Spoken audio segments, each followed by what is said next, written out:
We have until January, maybe February, maybe early March until we hit the next financial crisis, because we're almost out of dollars that were printed left over from 2020 and 2021. When those run out, we're going to see all hell break loose. And then the Fed is going to have to print like it never did before. And that is around when the dollar will die. I believe it will happen in 2024.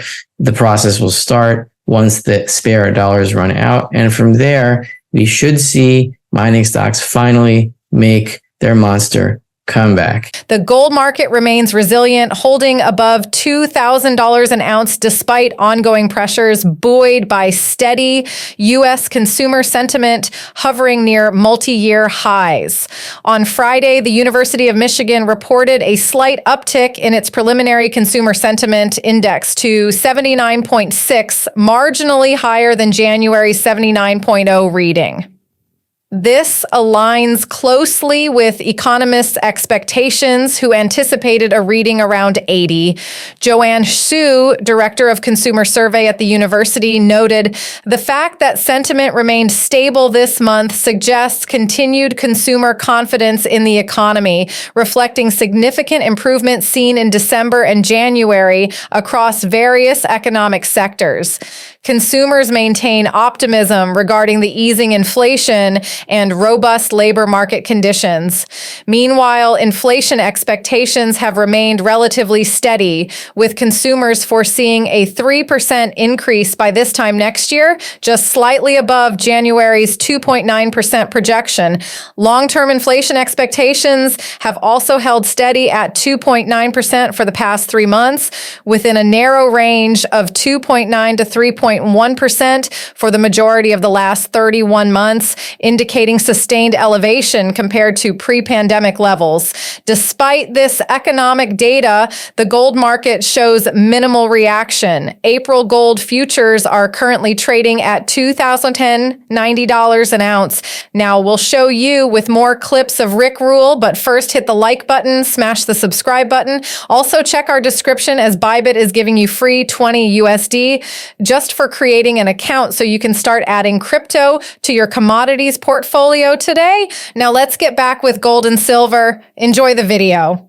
I'm not sure what it means, but it's there and I want to talk about it. Anyway, in this week's Silver Report, we're going to focus primarily on gold. Gold is in a situation it has not been since late 2018, when it began a nearly 100% rally from late 2018 to August 2020. 53.6% of the total COMEX gold stockpiles have been drained out since Silver Squeeze, and more than twice that amount has been squeezed out of all gold funds since Silver Squeeze. Gold in $1,959 in uninflated dollars is still $42.22. And I'll show you the chart that one of my subscribers cooked up for me. A physicist actually shows that in uninflated dollars, if you take out the actual inflationary factor, gold is still what it is statutorily at $42.22. People have been making a big deal about long-term rates lately, but if you look at long-term rates, 10-year rates, treasury rates from 2020 to now, you'll see that we've just been bouncing off. The 50-week moving average is very similar to what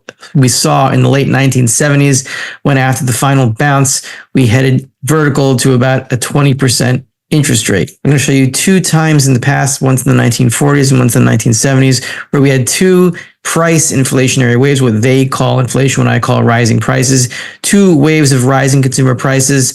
The second wave was always more intense than the first, and there was a 24-month lull in those 2 periods in the 1940s and 1970s, and we could be going through the same thing now. The fact that there has been a lull in consumer price inflation is not an anomaly. It is normal when you're dealing with complex systems like this. Inflation, well, it takes time for money that is printed to go out into the economy, and it goes out in waves, and the second wave is already upon us. And given that the second wave is already upon us, I don't think we are going any lower in the CPI. And if we are not going any lower in the annualized CPI, as cockamamie as that, what kind of word is that? As cockamamie as the CPI is and how manipulated it is, it still shows trends. And since we are not going down in the CPI, then I don't believe the Fed will be able to cut at all until it is forced to by a financial crisis. And it is that final crisis that will cause the final slingshot in the gold and silver markets. And at that point, we will not be able to get in anymore. And in my humble opinion, the final rally in the real money metals will be so intense that it will scare even those of us that are true believers, because we'll know what's going on and we'll know what happens to society when gold and silver can no longer be exchanged back into the local derivative anymore. It means that the entire division of labor has to be restructured, which is a good thing, but it is a very painful thing. And we will see how many people are in the wrong place in this division of labor, which makes absolutely no sense. And it has to come to an end. And it will come to an end when the currency dies and real money reestablishes itself at the bottom of the pyramid. Tax evasion by millionaires and billionaires tops $150 billion a year.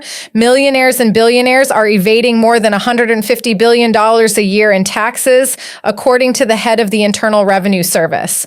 The IRS, with billions of dollars in new funding from Congress, has launched a sweeping crackdown on wealthy individuals, partnerships, and large companies.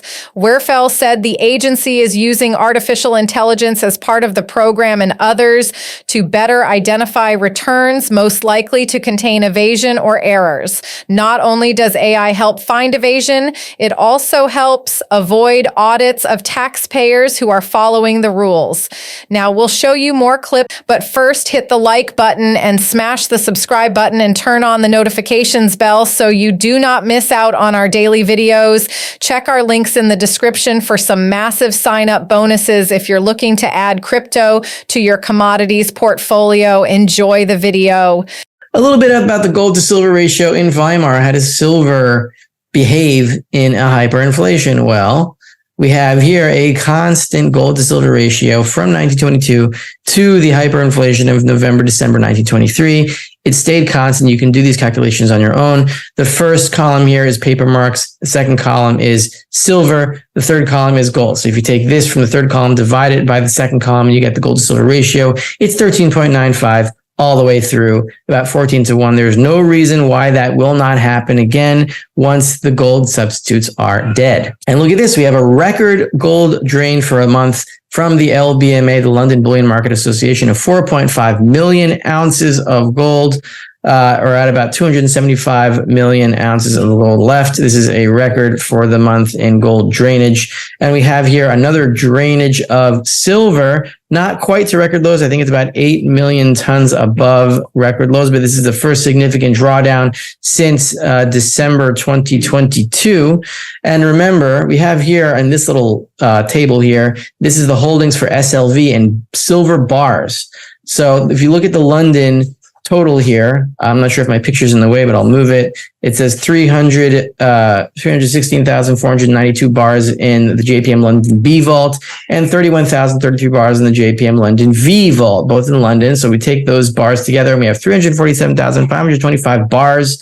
And we have here from the LBMA itself, if you look at the bottom, in terms of silver, it says this equates to approximately 880,053 silver bars. Well, 347,525 of those bars, about 40%, belong to SLV. So the LBMA does not have that much silver left, and we could see a new record low next month. And finally, we'll go into the paper and physical divergence of gold. The blue line is the total amount of gold in transparent holdings and funds throughout the world. And we see here's the gold price. This is the first time since it looks like this trend began in 2021 that holdings in gold funds throughout the world have been dropping consistently at about the same rate since 2021, whereas the gold price itself has been rising. So throughout the world, in whatever fund it is, there's less interest in holding gold in paper funds and more interest in holding it directly, physically, in ways that cannot be accounted for by these statistics, which means privately held and not in these accumulations. What do you think of today's episode? Will America suffer an economic recession next year? Post in the comments section down below your honest opinion and share this video with someone who hates Biden. Subscribe to the channel if you have not yet done so, and check this video right here because you'll love it. I see you on the other side.